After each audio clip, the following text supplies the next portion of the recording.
This is Audio Gyan, and I am your host Kedar Nimkar. Welcome to a deep dive into the minds of luminaries from the Indian creative world. In episode number 244, Sumana Chandrasekhar spoke about history of Ghattam. Immediately after the episode was released, Sangeeta Jawla connected and suggested that we could have done a precursor to Ghattam episode and document the pot. Well, better late than never. Today we have Sangeeta with us on AudioCan to talk about clay as a material and its history through stories and folklores. Sangeeta is a research scholar, a practicing potter, a storyteller. She engraves the potter's folk narratives collected across India on clay canvases. A visual depiction of potters' folk and real-life narratives help us understand the community's folklore, social relations, and material culture differently. Additionally, as a woman practitioner, she also focuses on questions of women agency. Since its most traditional potter communities, women were not allowed to touch the wheel, even while they were fully engaged with all other aspects of pottery production, from preparing clay to decorating to selling. We'll try and document few stories and a brief history of clay intersecting from mythology to ecology and more. So welcome, Sangeeta, to AudioGan. Thank you so much. It's a real pleasure to have you on AudioGan. Thank you so much, Kedar. Yeah. So as I said, I've given like a small introduction about you, and I'm always generally particular about adding a few of the links and show notes in the show notes. Yeah. So I would directly jump into the topic, and those who want to sort of understand your background and more about you can definitely Google and look at the show notes. But I wanted to kickstart directly with the first question: that how and why did we sort of discover pot, or even like I don't know whether it was invented, like what were the initial forms, was clay from day one, or general like a landscape of how did pot sort of looked long time ago. Okay. So when we are talking about a pot, and when I talk about a pot in my project, so this pot can be any pot. It could be a utility vessel, it could be a decorative piece, but is always made by an artisan and is made of clay. Different kinds of clay that are available that have been there for time. I mean, since time immemorial. I mean, we know clay products and all.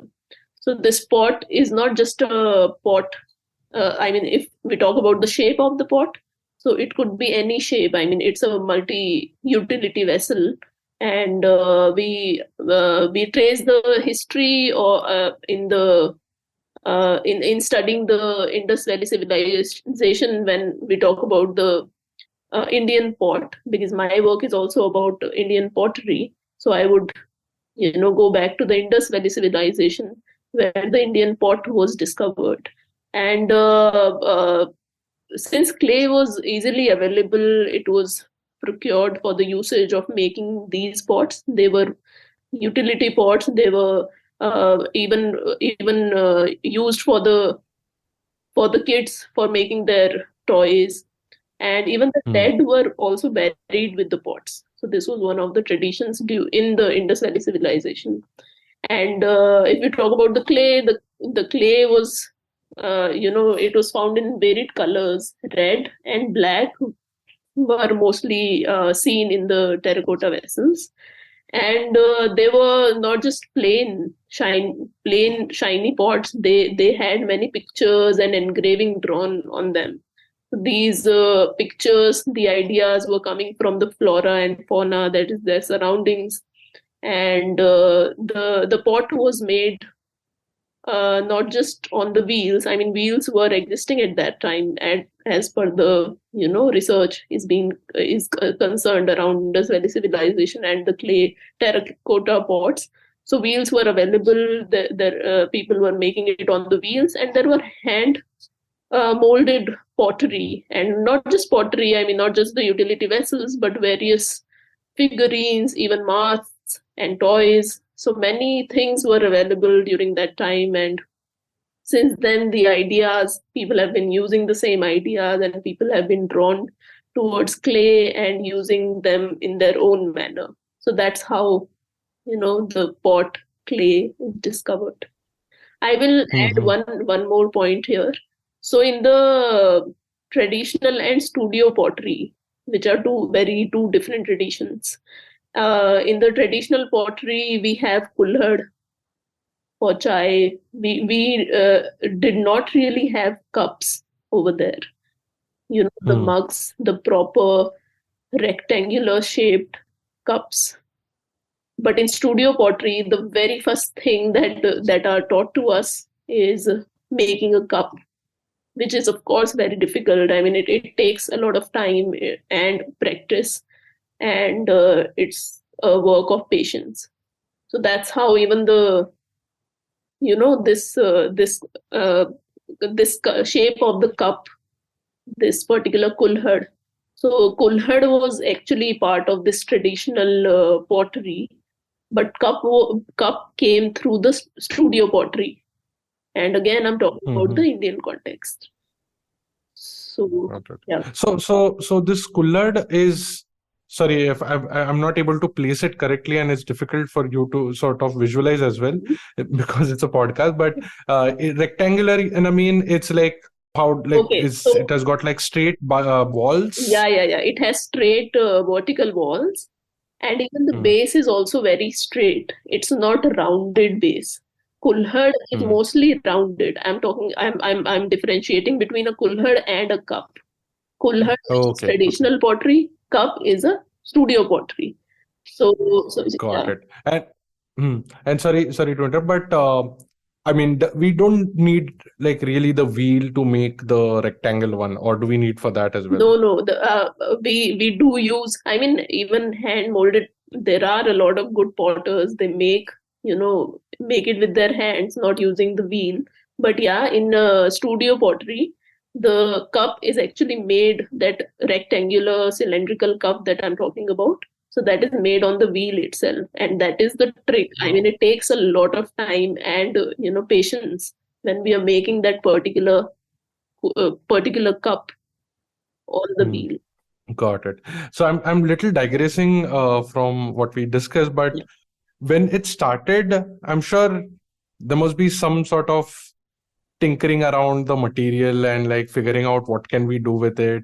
Are there any like quick anecdotes or any story that sort of triggered the imagination of human beings to use this as a container, as a vessel, as like what were sort of like, did it solidify quickly?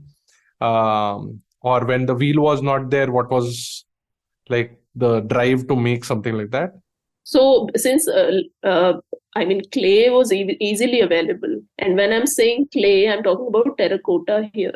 Hmm. So there are different kinds of clays as well. I mean, stoneware, which is used in, again, studio pottery, and by the traditional potters, mostly terracotta is used. So the quality of terracotta is such that I mean, they are considered pure vessels. When even the for the curd, for milk, it's very healthy. It's considered very healthy. And giving shape to this particular clay terracotta is quite easy. And it is also baked at a lower temperature than the stoneware pottery.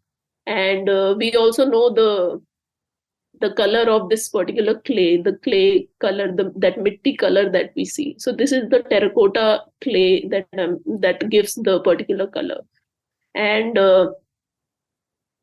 since giving shape to it is easy, so I mean, for the people, for example, women, when they are not allowed to use the wheel, so they are using hand molding, they're using pinching, they're using other ways in which the clay is molded and then giving shape to them. So that's how, Oh. yeah. Interesting. And whatever little bit I've seen in North India, this is seemed to be more prevalent. So any particular reason? Like it's because when I remember when I spoke to Sumana, it was slightly on the musical context where once there's a break or there's a crack in the ghatam, it's there's no use of it. You have to almost like throw it away. Right. But in this case, I'm sure you can see like piles of small cups and these coolers just lying everywhere. Are these sort of, do they dissolve again and then can you make it from the same clay, or like how does it work? Okay. So when we make a pot, any pot, I mean any shaped pot, so we first prepare the clay, and there are a lot of ways in which the clay is also prepared. And when we start making the pot, when we give shape to it, we keep it to dry, and then we bake it. So the Hmm. dry pot actually dissolves when it is baked. Again, like I talked about the curd or milk and water. When the pot which is used for all these things is actually the baked pot. Hmm. So there is this idea of baked and unbaked as well, which is very important. So in many love stories, like he Ranja Sasi Punnu. So in these stories, the heroine actually goes into the lake using the unbaked pot. She thinks that it's a baked pot, but it was unbaked and hence dissolved into the water. Hmm. And the baked pot would not dissolve.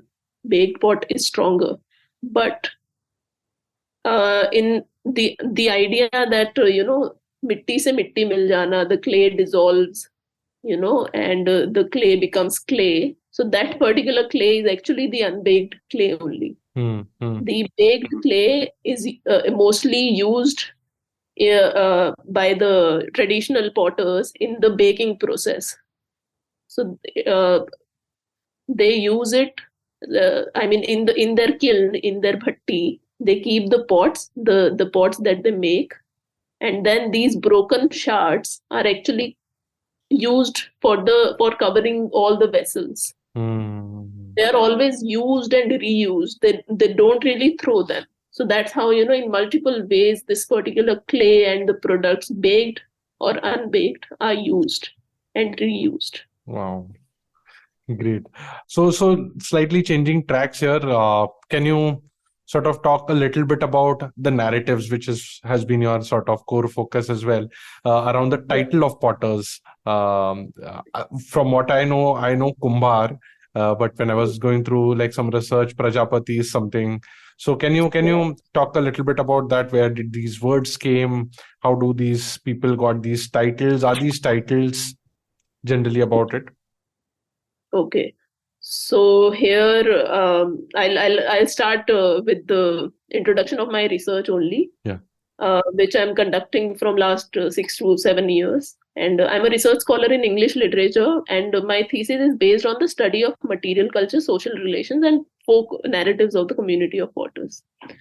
So, among the varied narratives, songs, quips that I collected across the community of potters pan India, the narratives around the title of the potters are quite prominent Hmm. and very interesting. For example, in one of the tales from Haryana, these potters are telling the tales, and they are very, very confident, very happy about telling these tales because it's about how they are so important, among all the 36 communities or castes, the division 36 castes that is there. So how they are very, very important. So in this particular story, this Raja, this king, whose name is Baksar, he actually goes to hell for a quest and gets a sugar cane as a reward. Hmm. And then he distributes this particular sugar cane to all these 36 communities and asks to preserve this sugar cane or else they'll be killed. And so, what all the people did, they actually ate their share. I mean, they ate their sugar canes, but the potter, he was so busy that he just kept it beside his clay. And with sugar cane, it actually grows on its own if it finds, clay. So it grows it on its own. And when the king comes back after a long time and asks for the sugarcane piece, and nobody replied except for the potter, who actually gives many sugar canes to the back to the king. Hmm. So the king was so impressed that he gives the title of Prajapati to the potter. And Prajapati actually means, if we break it into two terms, Praja plus Pat. Pat is the honor, Mm-hmm. and Praja is the people. So it's basically he actually kept the honor of the people. I mean the other 35 communities, and that's how he became the top of everyone. Got it. Yeah, so the term Prajapati is actually also used for Brahma. And so there is this one interesting tale, which is again very prominent pan India. I mean, in Maharashtra, Haryana, Rajasthan, and many other places, this particular tale, the ending changes, but the tale remains the same. The characters also change a little bit. So this particular tale is about Shiv Parvati marriage. Hmm. So in this particular tale, I mean, a potter is actually very, very important in the North Indian weddings, where the potter's chak, that is the wheel, is also worshipped, and the clay vessels are very important. So a potter's presence is very important in the North Indian marriages. Hmm. So this particular Shiv Parvati narrative, in which Shiv Parvati Vivaha is going on, and the gods are asking the potter to make the clay products, and the potter says that he does not have enough, he does not have tools at all, because he's not very rich, and for I mean, Shiv Parvati Vivaha, he of course definitely needs proper tools. So what the gods did, they came together, and each god offered the weaponry at their disposal. For example, Vishnu's chakra becomes the wheel of the potter, Hmm. and then Hanuman's gada, that is the hammer, becomes the thapi. Thapi is the beating tool for the potter. And Shiva's janev, that is the sacred thread, that becomes the cutting thread for the potter. And Shiva's kamandal, that is the bowl for arms, it becomes the chakarna, that is the vessel in which we keep on wetting our Hmm. hands while making pottery. So in the end, the potter created the vessels, and then Brahma awarded the title Prajapati to the potter. Wow. Brahma, whose own title was actually Prajapati, and Prajapati here means Lord of the Universe. Hmm. So that title is actually given to the potter. Wow. Fascinating. Yeah. And Kumbhar?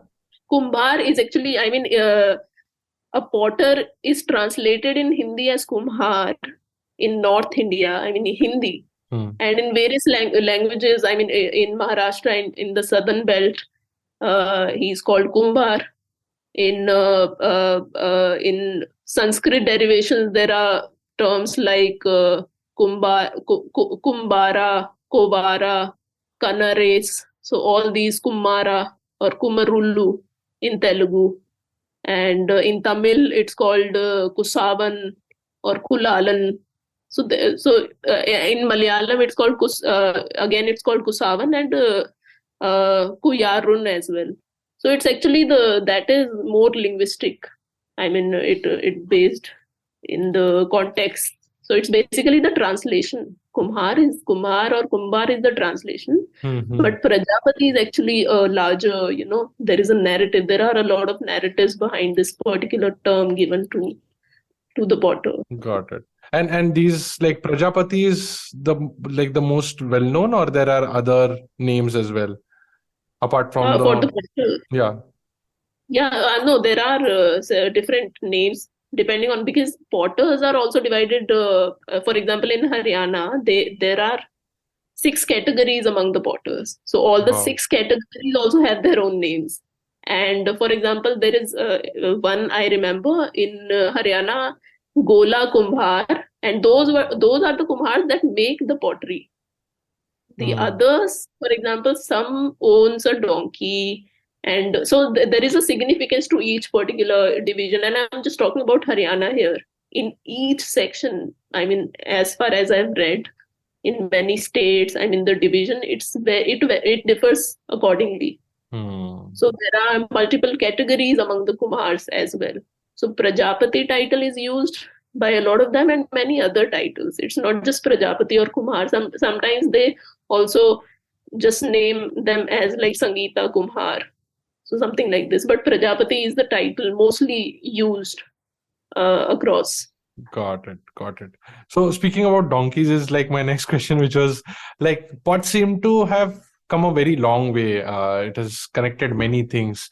So like I'm sure it's like a very long journey, but since you have academically sort of tried to study it, are there any important milestone in this journey? Like the tools were invented in like X years, or then they started using donkey.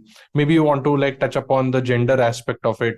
When was it allowed, when was it not? I think there was some poetry also which you had shared, in which it's mentioned, but I don't know whether it was practiced. Even the music, and maybe some stories which sort of help us visualize the entire timeline or whatever landscape you have studied. Yeah, so about the timeline, it's very, I mean, that would be a different project altogether because pottery has always been there. Hmm. And these ideas have been, each of these ideas that you just mentioned, these are always connected to them. In archaeology, we study them differently. For example, there were a few researchers that I met in the US. One person was working on the detective fiction on pottery. Oh. So this area can be, I mean, people are researching in different ways. This other woman, she is working on the children's fiction on pottery. Hmm. So those are two, the two things that I found in my journey. Then my particular work is about the narratives. And since I consider myself a storyteller, and I have met in my journey the storytellers from the community of the potters only. And for this particular answer, I want to talk in narratives only, Please, yeah. telling the narratives about the particular, and that's what my research is about. I'm telling the narratives, and then I'm analyzing those narratives in multiple aspects, Hmm. like caste, gender, and other social relations. So, I mean, before beginning with each aspect, it is important to know about the material culture studies in the context of pottery, in which we see how a pot, that is any clay vessel, is significant to its maker, and how the artifact, that is the pot itself, and the maker are giving identity to each other. So this Wow. material culture aspect is very important. Both are giving identity to each other. Clay is giving identity to the potter because the caste of the potter is defined through his work with clay, Hmm. right? And the potter gives the shape to the clay, which is very apparent.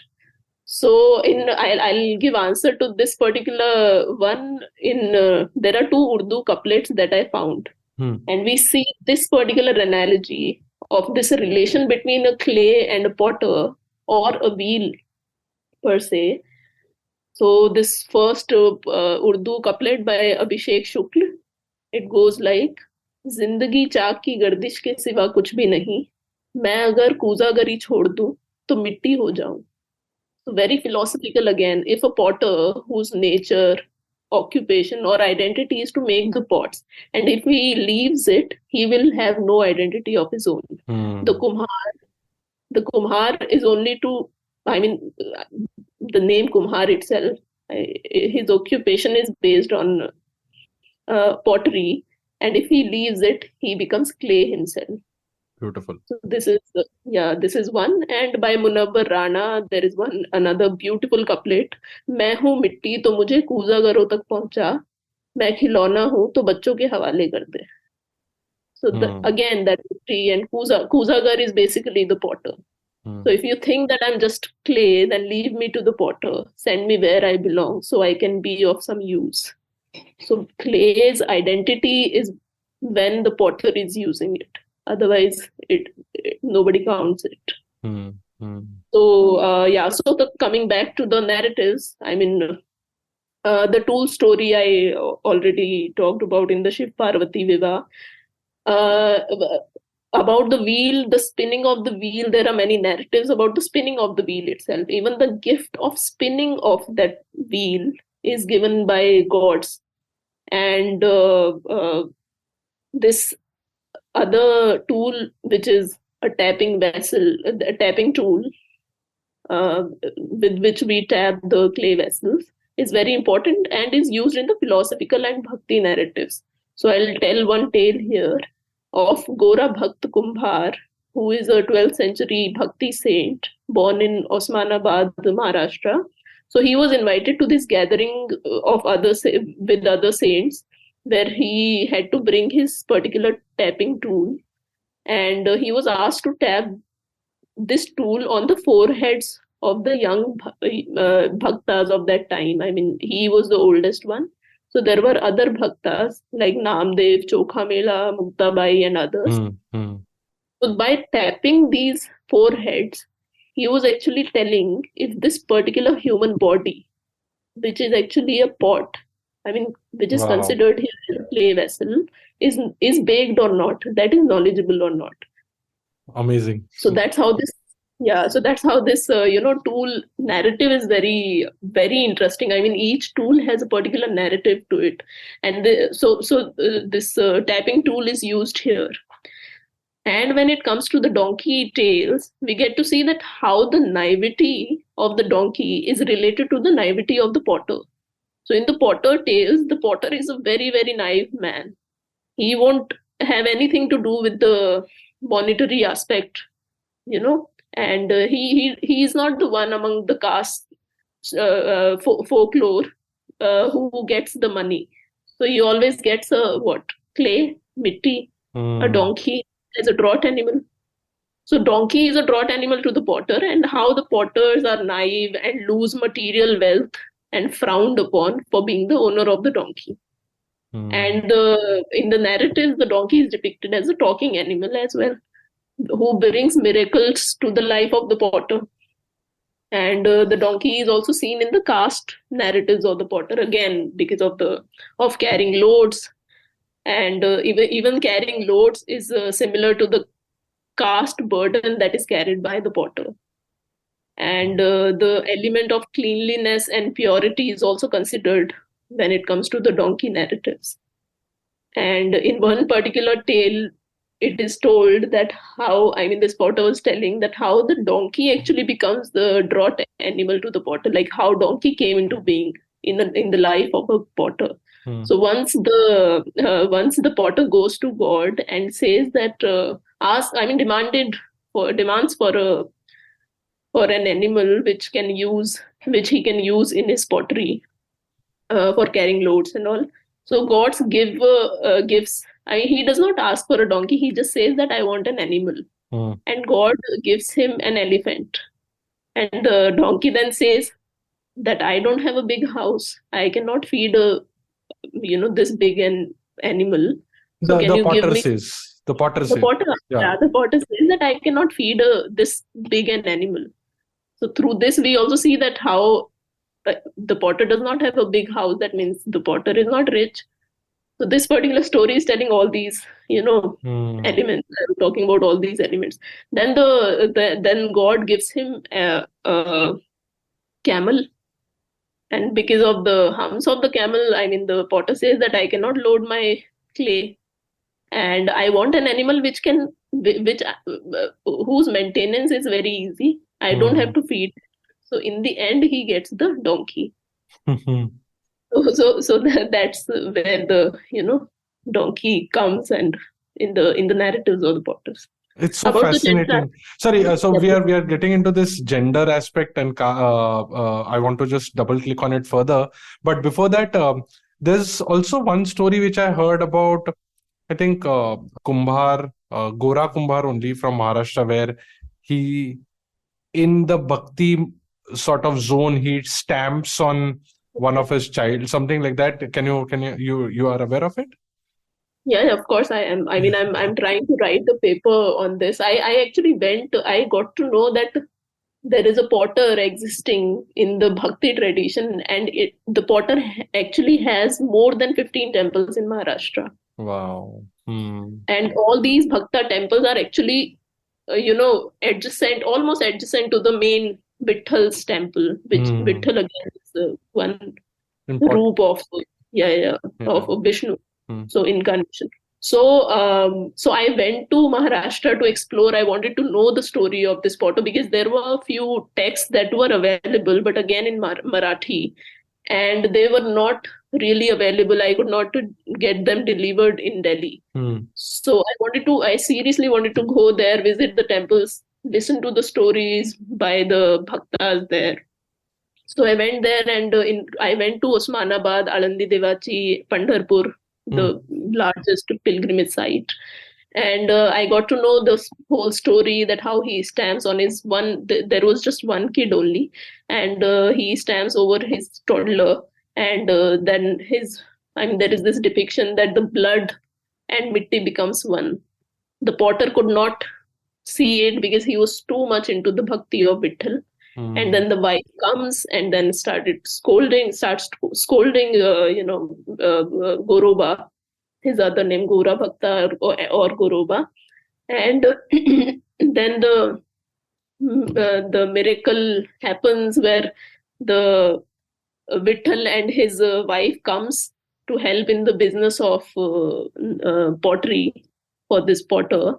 Because in that process, I mean, it's a long story. In what happens further is that he also cuts his own hands.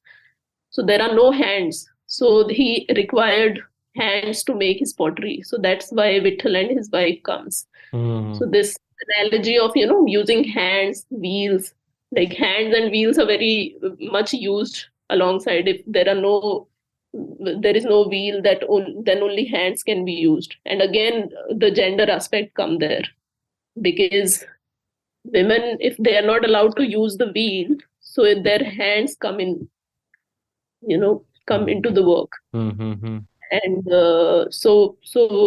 if I can come to the gender aspect here, Yes, then please. Yeah. So, yeah. yeah.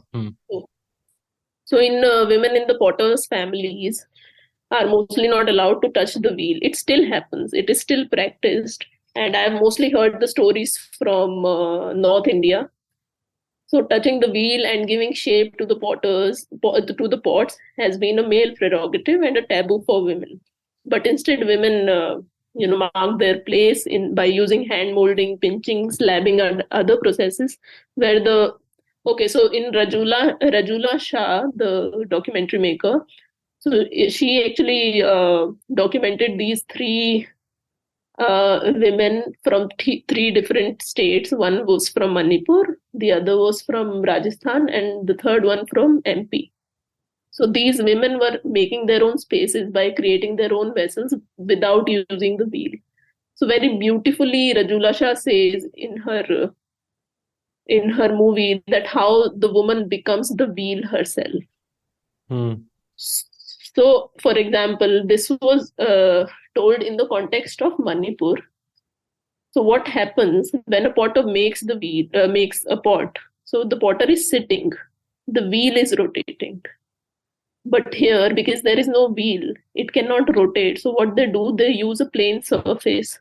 They start making pottery there by coiling and other processes, and then they revolve revolve themselves. The wheel is because there is no wheel, so they revolve themselves. So that's how the woman becomes wheel herself. So this is one, and there is another poem. I cannot really, because I don't know the language. One poem by Shishunar Sharif, and this is, I guess, in Tamil. It goes like Kumbha Rakhi, Eki Kumbha Rakhi, Brahmand Vela. So I cannot really sing. I don't know the language. So this particular poem is actually about how a woman by just a second. I have the translated version of it. So yeah. So it goes like, here is a woman potter who holds inside her the entire cosmos, with material wealth as the clay, body as water, mind as bonding element, virtue as fragrance, with bhakti as the wheel, dhyan as the stick. She turns the wheel 360 times and makes the pot. So that means that in many traditions, women were making the pot on the wheel. That's what this philosophical poem is telling. But in many other contexts, they're not. So that's how they are making their own space without using the wheel. So they are saying that we don't really need the wheel to make the pot. It's so beautiful. Yeah. I mean, I don't know, are there, so like since you're studying it, are these sort of, you can see them unfolding, see them organically fitting into each other, or are these sort of interpretations and then layers sort of These emerging are, out of? I mean, I started my work as an academic project. I Hmm. wanted to learn the stories of the potters, like how they came into being, their mythologies and all. Hmm. But when I went into the villages, when I was talking to these potters, they're instead of those stories, when I'm asking them, tell me your story. So of course they don't understand what folk story is. They're telling their real life narratives. And then so I let them discuss that. And then I further asked them, is there any mythology related to it? And then they came to these stories. So that's how these are very, very organically related. For example, there is one story. This king, uh, uh, this king wants to. It was actually related to this donkey. This donkey was with this potter, and there were some magical powers with the donkey. So this Potter family was just one Potter family in that particular village. And again, we know that in the village setting, we have different families, different caste artisans who actually create something for the community, right? I Hmm. mean, pots are created by the potter. So that's how it's organically built. I mean, in the village space, we have these divisions of different castes, but they are all of them are helping each other in one way or the other. So a pot would be in every household. Hmm. So in this particular story, this donkey is somehow having magical qualities, and the potter is actually getting scared of his donkey that he might destroy us all. So what the Potter family does, they try to escape from the village. And since it's the only Potter family, so the Raja, the king, comes to the Potter and says that why are you leaving? So then the Potter, tells the whole story and all that. That's a different part. But when the Potter is leaving, so it actually can change the whole scenario. I mean, who will make the pots? Hmm. So this is part of a story, but again, the migration of the potters, why is it happening? Because there is no work in one place, in other. For example, the potters in Uttam Nagar, where I started my documentation actually. So in Uttam Nagar, these potters have come from Haryana and Rajasthan, in Alwar, Jhajjar, and all these places. So why have they migrated? Because there is no work there. So through these stories, with these fictional tales, they are telling their real tales. Hmm. So that's how they are reclaiming their spaces. So yeah. Yeah, seems to be, yeah, I mean, a lot of philosophy and a lot of layers to it. In fact, I have little bit of listening some Vedanta podcasts, and Uh-huh. this seems to be like very profound. Certain very profound questions are answered or maybe asked through these narratives, or generally clay and pot as an example. In Vedanta, yeah, I mean there is this clay and pot example given very Yeah. very commonly, that if there's no like can you separate a pot and a clay, right? You can't really, because it's like wave and the water. So Right. yeah, so can you talk a little bit about the making of the pot and these sort of analogies which you are talking about, the beating of the clay, the baking of the clay? Are there any stories around it where there are something to infer, or something like direct correlation, as you mentioned about migration? Yeah. So there, I mean, making of a pot, beating of a pot, baking of a pot, burning of pot, shaping it, spinning it. There are a lot of stories around all these. Hmm. I'll touch some of the stories. Maybe, for example, beating of the pot. That potter Kumbhar, Gora Kumbhar, when he is asked to come in the gathering and beat. So that beating of the forehead of these bhaktas, so that comes in the analogy, the philosophical aspect of beating of the pot. Why is the pot beaten? Hmm. So in our childhood also, like there were this particular example of why, I mean, this beating of pot, the teacher is also doing the same to the students. Hmm. And the baking again, like I discussed with the Sasipunnu tale, where the heroine is actually going, using the pot, which is unbaked. So again, the baking is important. Hmm. Baking also, again, I mean, comes in the beating story again. I mean, the baked, if the forehead is baked, if the pot is baked or not, that is, has done away with all the ego or not. Hmm. And so in the shaping of it, there were few essays and many other stories that I learned, in which they were telling that how a woman's body, I mean, if a for example, a very beautiful Urdu sher, I just love this particular one. It goes like, अभी तो चाक पर जारी है रक्श मिट्टी का, अभी कुम्हार की नीयत बदल भी सकती है.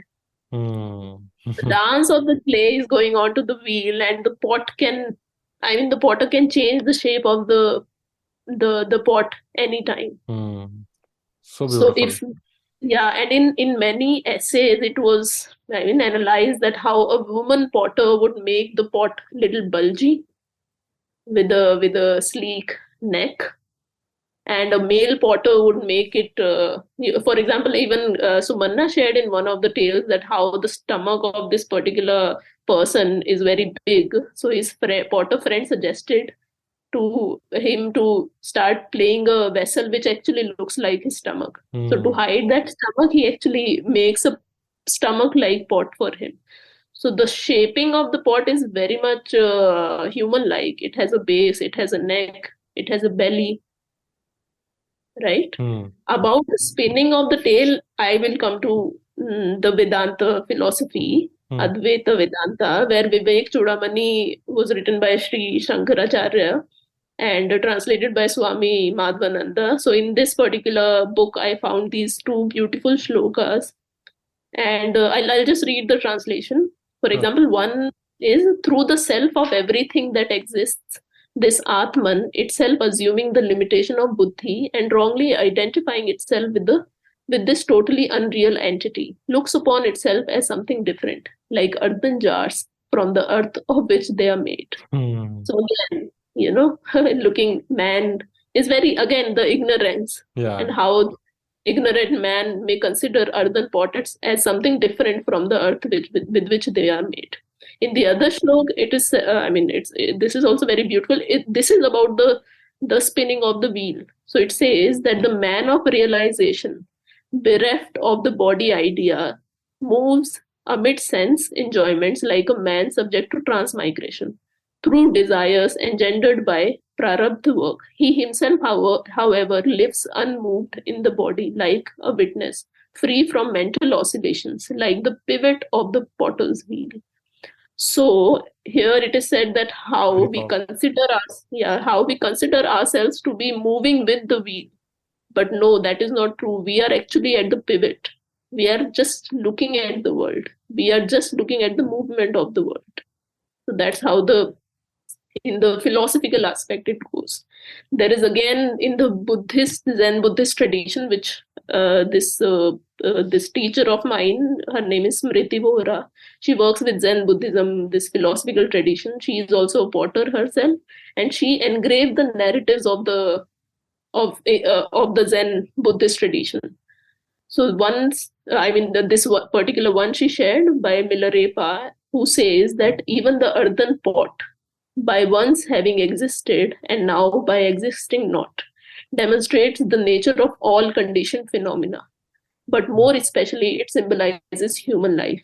Therefore, do I, Mila, the devotee, resolve the preserver unwaveringly, the earthen pot which constituted my soul wealth by breaking has now given become a guru, for it preaches to me a wondrous sermon of impermanence. So the idea of Hmm. impermanence by breaking of it. And in the end, I'll talk about this particular one Haryanvi song, which was shared by this woman. And it goes like, रेमेला थोड़े से दिन का रच दिया खेल खिलाड़ी ने, बिना चाक ये बर्तन ना उतरे, कोई पक जा कोई कच्चा उतरे, ये धन बर्तन माटी का घड़ के धरा कुम्हारी ने. So again, this body Hmm. is made of clay is being prepared by the potter. So that's how the philosophical, and it's unending. I mean, I have not talked about Kabir here, of course. Obviously, We, yeah. we have all heard about Kabir. Even Ghalib talks about this particular pot, and this jal mein, I guess Kabir talks about the jal mein kumbh, kumbh mein jal, and Ghalib also uses this particular analogy. So it's everywhere, and it's like Ghoom Charakhda, this song by Abida Parveen, again very philosophical. So I mean, it's unending It's again. just So these yeah. are few things that I found in my journey of the pot. So Hmm. that's why I'm sharing them here. Absolutely. This is so wonderful. I mean, I can't comprehend the scale at which this must be like running for generations and yeah, it's just So amazing. again, I mean, even the narratives are not, they can't be stored in one session. Correct, correct. Yeah. Yeah, Yeah. and you also do like workshops and physical sessions, like getting people do hands-on and like yeah, I'm sure it must be very enriching to know these stories also as we go along. So, before we conclude on like who's the pot, which is one of the project, just wanted to touch upon you have sort of covered bunch of them, but just like what kind of pots, uh, like because they're inscribed also. So how do they decide that this is worth writing, this is not worth writing? Any Mm. sort of key iconic stories which you have found in the journey? Yeah. So I'll talk about my particular project here, which is called Who is the Pot? Hmm. And this project actually comes from this particular quote that I found. This is by Omar Rubaiyat of Omar Khayyam, which was translated by Fitzgerald. So this in this translation, it says that all this of pot and potter, tell me then who makes, who sells, who buys, who is the pot.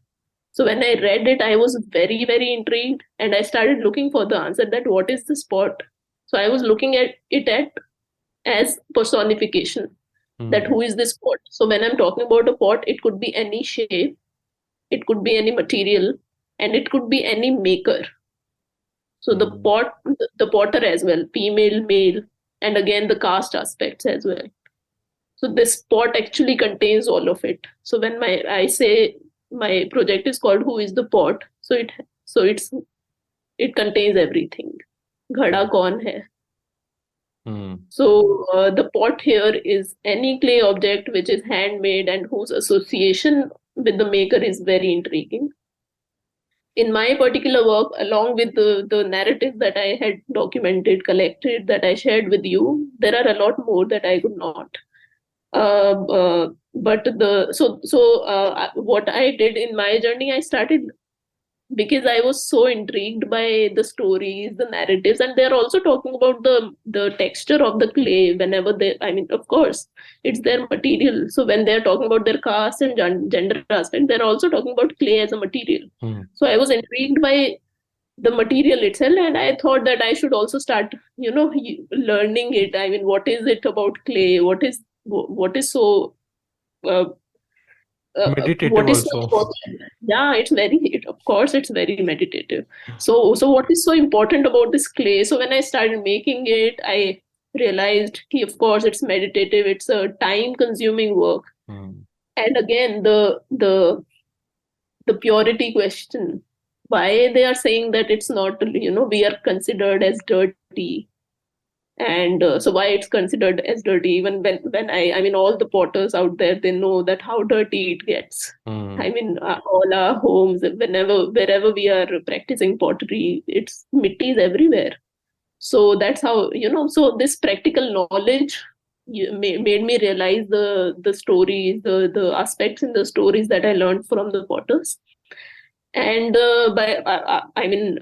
by learning pottery, I also thought that, maybe because I like storytelling, and I wanted to tell the stories through certain means. So what I started doing, I started drawing the stories. I started engraving the stories on the material of the potters themselves. So these stories are about the potters, and the material on which it is drawn is of the potters, which Hmm. belongs to the potter. So that's how it becomes very, very important and very, very interesting with people I have shared it over time. So what I do, I engrave the folk stories, folk narratives on the clay canvas, and these there are varied texts that I had been finding in my journey Hmm. of who is the poet from gender, like we discussed gender, caste, social relations, and how the working with an artisan community, and how this varna division, even the question of music and the philosophy, Urdu shairi, in which Kuza and Kuzagar is very important. Hmm. So what I do here is for example, I take up a story. I think of it in a visual manner. I mean, for example, there is a character, there is a donkey story, so I would draw a donkey, maybe saying some dialogues, and I would divide my canvas, because my canvas again is varied. This pot is not just one pot; it is in different shapes. So if it's a plate, then I would divide maybe that plate in two parts or four parts. Think of the narratives in which this one particular canvas will be telling the one, maybe one story or maybe half the stories. Maybe there are four plates telling one story. Maybe there is a round canvas in which the story just moves Hmm. when we move the pot itself. So there are different aspects of the story. The very important one that which is very connected to me is drawing the picture of my informants. I mean, Hmm. on one surface there is a bowl. On the outer surface, the person who told me the story is drawn the picture of the person, physical picture. Like I clicked the picture of the person. I drew that picture and the song that that particular person is singing. So on the other side, I'll write the song. Wow. So that's how I have been. There are a lot other ideas. For example, I made a clay donkey out of clay. I mean, Hmm. I can show you here, but again, it's a podcast. So, Wow. I wish so this is I'll just take like a screenshot and put it for. Yeah, yeah, great. So this is one, and the narrative that I was sharing, I can share these pictures of the pot. So this is the woman who told me the story. Hmm. Hmm. Hmm. Hmm. Then the story that she told is here Wow. on the other side of the pot. So that's Amazing. how the different aspects. For example, there was a series of pots that I created on gender. So in those pots, like the line itself that I said from Rajula Shah, that the woman becomes wheel herself. Hmm. Hmm. Hmm. So in this particular pot, this Manipuri woman, this. Hmm. So this is from Manipur. So I've written Manipur on the plate. On the back side, I have written the woman becomes wheel herself. Amazing. But alongside, I also went with the line that The wheel. the wheel, the wheel is absent, the taboo remains intact. Hmm. This particular surface, you can see it's a round, small bowl with a lot of things written over everywhere. So it's your choice as well, however you pick it up and where you started reading it. But you will understand it all in the end. Hmm. Hmm. So that's what happens with the round canvas.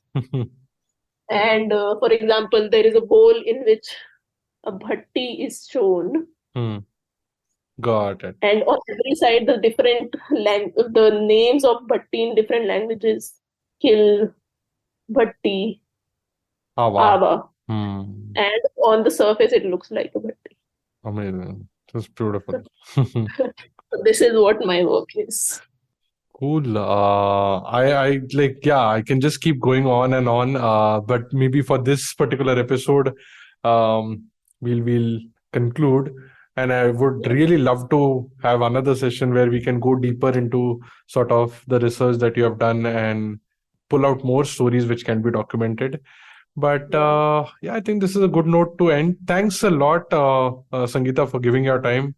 It was a real enriching experience. Got to learn a lot. Anything you want to just conclude as like, just want to share anything as a concluding thought? If people I have to like collaborate with you or reach Of out to course, yeah. you, yeah. So I am what I'm starting. I mean, my next venture is because I'm a literature student, reading the narratives, going into folklore, and then reading some archaeological work and even making of it. So there are a lot of, it's very interdisciplinary. I mean, it has over time, it has become very interdisciplinary, my work. Mm-hmm. So my next project is to start teaching pottery. And in that teaching, I'll not be including just the traditional aspects, but also studio aspects, the studio pottery and the traditional pottery. So there is an amalgamation of both. Hmm. On the other hand, I am to start with the exhibitions. In the exhibition, it's not just the pots lying there. There will be documentation on the screens. There will be a wheel kept in front where I will be working on, and alongside telling the stories. Hmm. So it's basically visual, theater, lighting, and all things combined. There Yeah. will be a exhibition. So I'm working on, various projects as well. For example, Urdu Shairi. I'm writing a paper on Urdu Shairi only Mm-hmm. about pot and pottery. That is all. There is another project on gender that I'm doing. It's called Who is the Potter? Hmm. So the identity of the potter. Yeah. So that's how this project is becoming bigger and bigger, and I'm going very slow with it, with each aspect, so that I can get connected with people and people can see my work in different spaces Yeah. where it will be in future, hopefully will be, presented. So yeah, so this is what my plan is for future Awesome. around clay. Yes. Many, what you say, like wishes for your a successful thing. It happens, and Thank you all so power much. to you. And once again, thanks a lot for your time. It was great having you. Thank you so much, Kedar, for having me. Thanks. That's it. And that's it from today's Gyan session. For show notes and more Gyan, visit audiogyan.com. And if you wish to connect with me, I am at AudioGyan Moments on Instagram. Until then, take care.